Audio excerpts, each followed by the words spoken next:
Welcome back to the workshop here at Gilmour Racing for a wrap-up of round 3 of the Australian Formula Open Series at Sydney Motorsport Park. Kyle came to grips with the track really early on and we were showing some really promising pace. Cold tyre pace was amazing. The car was doing everything it needed to do, but it was just lacking that little bit of something.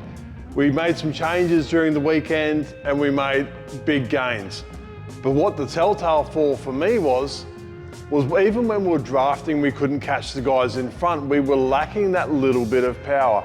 And we changed about everything mechanically we could change, but we don't think it's a mechanical issue. We think it's maybe a software problem. So for the final race, we made a big change, and unfortunately it upset the shifter system, which meant Kyle had to run the last race with an old style lift and shift, which is worth a huge amount of time. We found the gains we thought we'd find in the speed of the car, but then we lost that and some with the shifting issue. Now the shifting issue, I'm pretty bitter about it. We didn't give Kyle the best car we could have given him, and for that very reason, we don't have a trophy. We finished up 4th for the weekend, and that's not what I'm most upset about. What I'm most upset about was we didn't give Kyle the best car we could have. So we've got the bend coming up. We've got like 3 days in the workshop to get this thing sorted. We've got some minor damage to get on top of. We've had a bit of debris go through the carbon work at the front, but that shifter system, Kyle would have grabbed that gear stick and tried to rip it out of the car when it didn't shift. And I've got to be honest, if it was me, I would have ripped it out of the car and jammed it down the throat of the crew chief. So we need to really inspect the shifter system and all the linkages and everything inside the gearbox to see that nothing's been strained or overloaded or cracked or damaged because of that extra load. We're going to change a couple of things just out of precaution, but we need to make sure that we don't have any follow-up issues at the bend because of that last.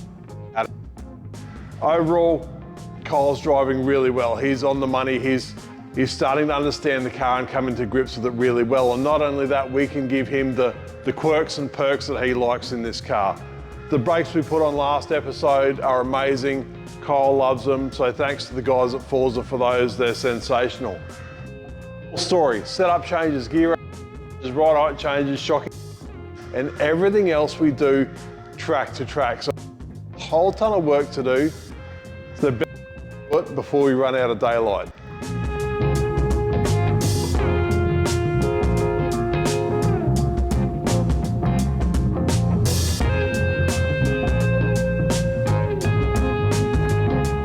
I've just found something that confirms what we were talking about with the amount of load on the gear stick, and I don't have to assume that Kyle pulled on that gear stick as hard as he can. I can see it. His shoulder has popped out, the headrest of the car, it's come out of its fixtures. So he's used his shoulder that much, he's tensed his shoulder and reefed back. It's actually popped that back up, and I know there's a fair bit of gap in there while he's sitting in the car. So the shifting system has experienced a huge amount of shifting load, which I don't blame Kyle. Like I said, I would have done the same. Now, as much as this is a software issue, while everybody was packing up after the race meeting, the whole crew were working on this car to try to understand what was going on. Because we don't have the turnaround time, we don't have any time in the workshop, and we certainly don't have any time for a test day. We need to know before we left the track at Sydney what we needed to do and what we needed to get on top of. And Marcello and the full data engineering team are working flat out on getting this thing sorted, understanding why it took place in the first place and why it has done what it's done and how to make sure that this never happens again.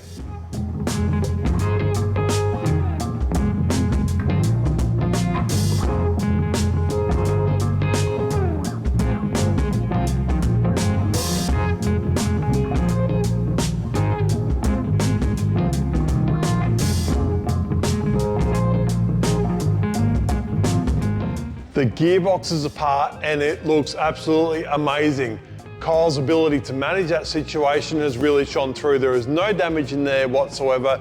In fact, it's probably the best set of ratios I've ever seen come out of a gearbox. So full credit to Kyle for managing that under a whole lot of pressure and getting the job done. It looks sensational. What we did find though, however, is the shifter cable has failed. I'd say it's pulled apart there at some stage, And as he goes to downshift, the cable's starting to kink, so the cable's absolutely stuffed. So that's why we have spares. We have a spare cable ready to go.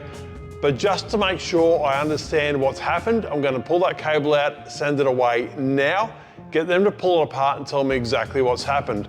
I want to know if this is the cause of the shifter issue or a byproduct of the shifter issue. I need to understand why it's doing what it is in order to prevent it ever happening again. So I'm going to get that out now, send it off, and they should give me an answer late this afternoon. We've only got today and tomorrow to get this thing done, sorted and loaded, and then we are off to Adelaide, so we are absolutely under the pump.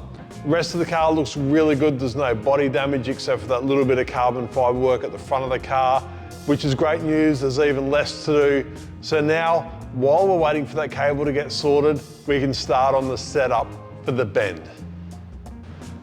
Just as a bit of a side note and for educational purposes, here's 2 clips showing the difference between the flat shift working through the Bosch system in the car. It's almost a seamless gear shift, and when the shifter system has failed and Kyle has needed to lift off the accelerator to pull another gear and then get back on the accelerator, it's quite a long delay, and over the course of a lap costs a huge amount of lap times. So here's some clips, have a watch and a listen.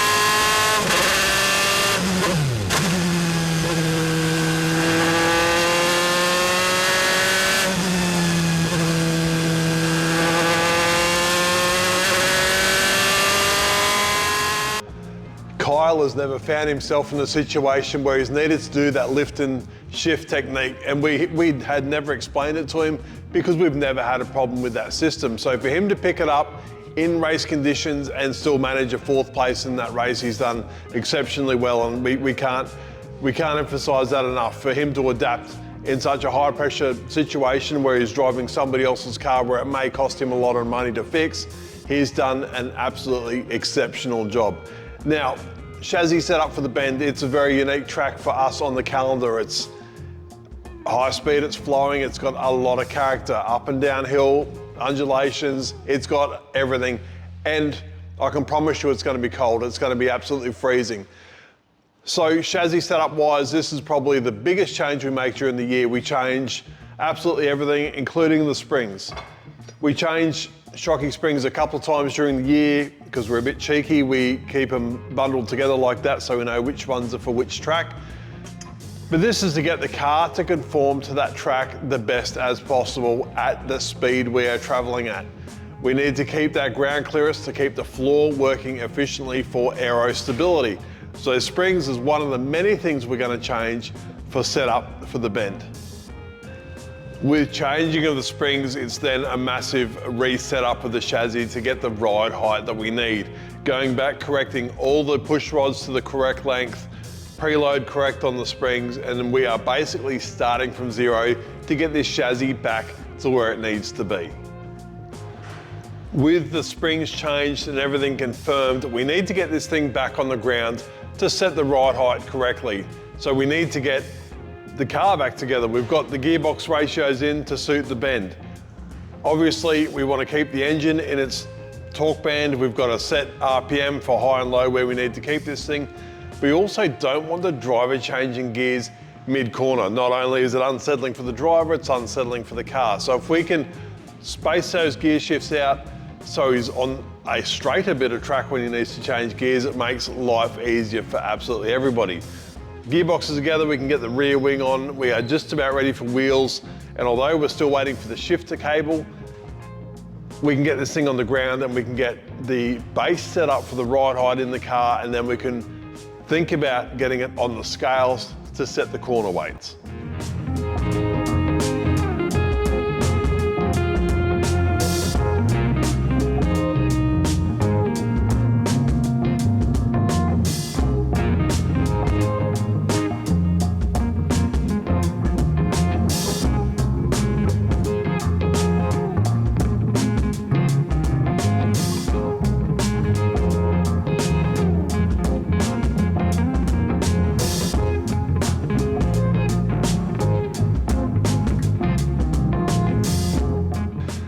We have just heard back about the shifter cable, and what we were thinking was correct. The cable has been overloaded.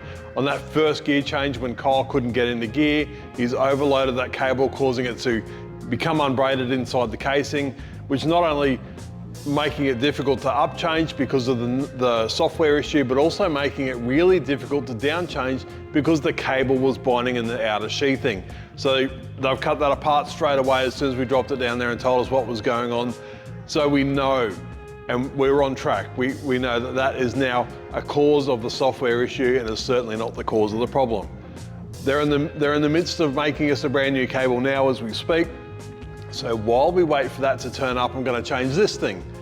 This is the floor, or the plank, depending on who you talk to, but this is the big sheet of wood that goes under the car to protect the carbon work. We're mid-season, so scheduled maintenance, this thing is now ready to go on, and that should get us to the end of the year. Sometimes, if the car has an off or catches on a curb, we will damage this and we'll have to change it mid-weekend, but it's definitely easier to change it in the workshop. So I'm gonna lay on the ground now for a bit, screw this new bit of wood under there, get rid of the old bit, put it in the truck as a spare, and then hopefully we've got a cable in time to sit this thing on the ground and get the ride height sorted. After a little bit of laying on the ground, the floor is being replaced. These are Allen head screws which get the heads munched off them on the racetrack, especially at Sydney Motorsport Park. We're traveling quite quickly at the end of the straight. We're at full aero, therefore minimum ride height, and it's got a bump as you go into turn one, and these cars bottom out absolutely every single time.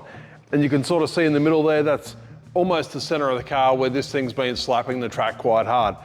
The black on it is actually from rubber off the racetrack. That gives you an idea of how low these cars actually are, especially at full speed under full aero load.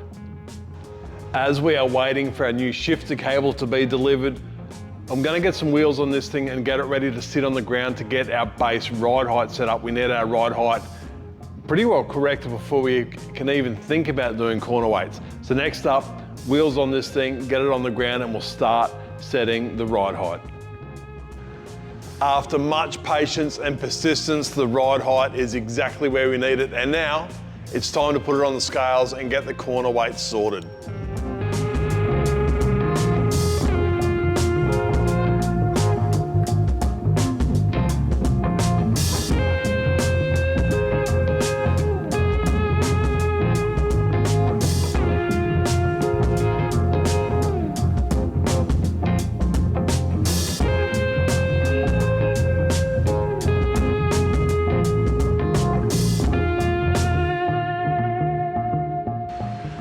By having our own flat patch and scale set up, it makes life so easy. I was able to get that pretty well perfect across the front of the car with maybe 2 flats of adjustment diagonally across the car. By being careful on that initial setup after we set the spring preload and getting the pushrod arms the correct length, both ends of the car, it's made that job a whole lot easier than it could have been. When you do this, if you're doing it at home, make sure your tyre pressures are at your hot optimum pressure, and make sure you disconnect the sway bars because it will cause weight jacking. If you've got preload on a sway bar, it will put weight diagonally across the car, and it makes it really difficult to tune that out.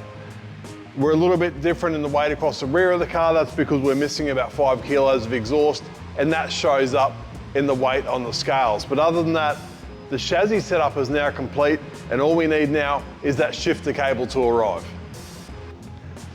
And absolutely right on cue, the new cable has turned up. The guys from ATS Cables have just dropped it off, and they have done a fantastic job. Able to custom make this. The reason we're not using our spare, we're able to make it out of better material. But not only that, a little bit longer, so where it runs down and we can shove it into the floor a little bit better to get it away from the exhaust. The old cable out of the car is toast, that can go in the bin. New one, well, we can now jam that in the car.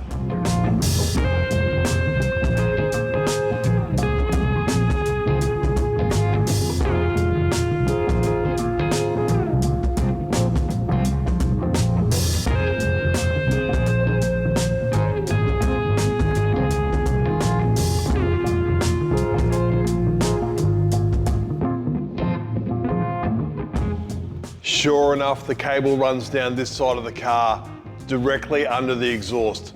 Like I was saying, we've made the cable that little bit longer so we can get it a bit deeper into the floor of the car and away from the exhaust, but we've also taken the time to improve the heat shield that we had under there, because heat's the biggest killer of those cables. So the cooler we can keep it, the happier that cable will be.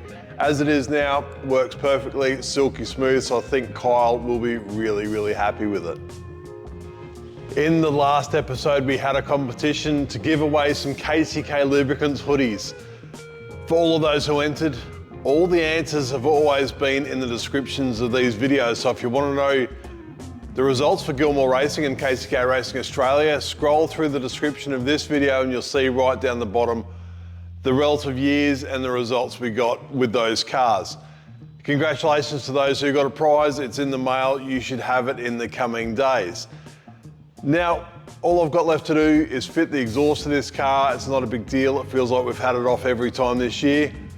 Put the panels on it and we're going to stick this thing in the truck and then we're off to the Bend. The Bend, about a 4,500 kilometre round trip for us being a Queensland team. It's all part of the gig. It's what we do. So I'm going to get this thing sorted, get it in the truck, and we're going to hit the road. Thanks again for watching. Subscribe if you haven't subscribed. I'll see you in the next video.